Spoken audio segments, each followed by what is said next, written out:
+1 +2 Biomax എടുത്ത ഒരുപാട് JEE aspirants ഉണ്ട്. അവരുടെ ബയോളജി പ്രിപ്പറേഷൻ ആണ് അവരുടെ ബോർഡ് എക്സാമിന്റെ കൂടെ തന്നെ JEE എഴുതാനുള്ള ഒരു മോട്ടിവേഷൻ ഇല്ലാണ്ടാക്കുന്നത്. അപ്പോൾ നമ്മൾ ഇന്ന് ഡിസ്കസ് ചെയ്യുന്ന JEE ആസ്പിറൻസ് അവരുടെ ബയോളജി അഥവാ നിങ്ങളൊരു ബയോമാക്സ് സ്ട്രീം ആണെങ്കിൽ നിങ്ങളുടെ ബയോളജി എങ്ങനെ മാനേജ് ചെയ്യാം എന്നുള്ളതിന്റെ കുറച്ച് ടിപ്സ് ആണ്.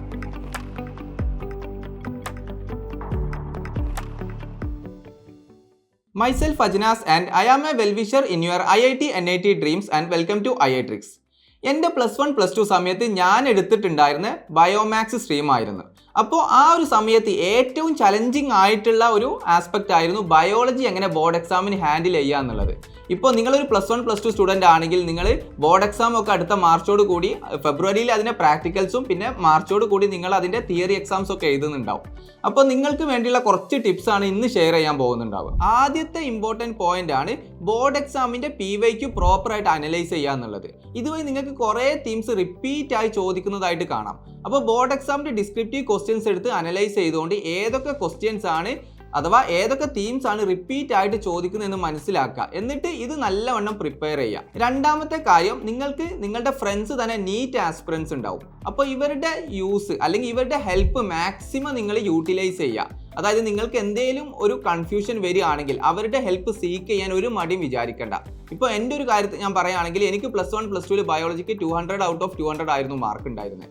അപ്പോൾ ഞാനിതിന് ചെയ്തിരുന്ന ഏറ്റവും ഇമ്പോർട്ടൻ്റ് ആയിട്ടുള്ള സ്ട്രാറ്റജിയാണ് ഈ നീറ്റ് ആസ്പിറൻസിൻ്റെ സഹായം നമ്മൾ മാക്സിമം യൂസ് ചെയ്യുക എന്നുള്ളത്. കാരണം നമ്മൾ NCERT ഒക്കെ വായിക്കുന്ന സമയത്ത് നമുക്ക് കുറേ കൺഫ്യൂഷൻസ് വരും. എക്സാം അടുത്തായിരിക്കും നമ്മൾ ബയോളജി ഒരു സീരിയസ് JEE ആസ്പിറൻ്റ് ആണെങ്കിൽ നിങ്ങൾ വായിക്കുന്നുണ്ടാവുക. അപ്പോൾ ആ ഒരു മൊമെൻറ്റിൽ എപ്പോൾ ഡൗട്ട് വരികയാണെങ്കിലും നിങ്ങൾക്ക് ഒരു റിലയബിൾ ആയിട്ടുള്ള ഒരു നീറ്റ് ആസ്പിറൻറ്റിൻ്റെ അടുത്ത് നിങ്ങൾ ഈ ഡൗട്ട് ചോദിക്കുക. മൂന്നാമത്തെ ഇമ്പോർട്ടൻറ്റ് പോയിന്റ് എന്ന് പറയുന്നത് NCERTയിലുള്ള ഫിഗേഴ്സും ടേബിൾസിനും സ്പെഷ്യൽ സ്ട്രെസ് കൊടുക്കുക. ബയോളജിയിലൊക്കെ ചോദിക്കുന്ന മെജോറിറ്റി ക്വസ്റ്റ്യൻസും ഇതുമായിട്ട് റിലേറ്റ് ആയിട്ടായിരിക്കും. കൂടാതെ തന്നെ ഒരു കാര്യം കൂടി നിങ്ങൾ ചെയ്യണം. ബയോളജിയിൽ അഥവാ ബോട്ടണി ആയിക്കോട്ടെ സുവോളജി ആയിക്കോട്ടെ അതിലെ ഓരോ ഇമ്പോർട്ടൻറ്റ് കീവേഡ്സും നിങ്ങൾ നോട്ട് ചെയ്ത് വെക്കുക.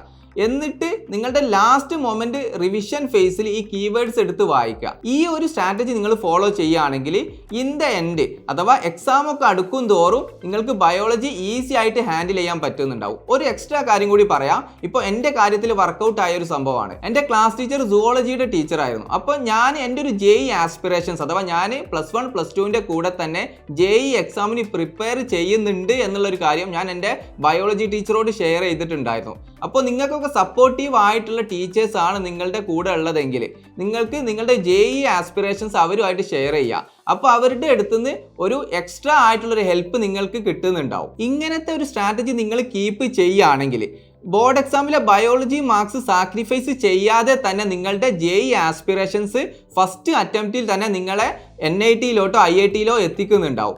ഒറ്റ കാര്യം നിങ്ങൾ എഗെയിൻ ശ്രദ്ധിക്കുക. എന്താണെന്ന് വെച്ചാൽ നിങ്ങളുടെ സപ്പോർട്ടീവ് ആയിട്ടുള്ള ടീച്ചേഴ്സിൻ്റെ ഹെൽപ്പും പിന്നെ നീറ്റ് ആസ്പിറൻസിൻ്റെ ഹെൽപ്പും മാക്സിമം സീക്ക് ചെയ്യുക.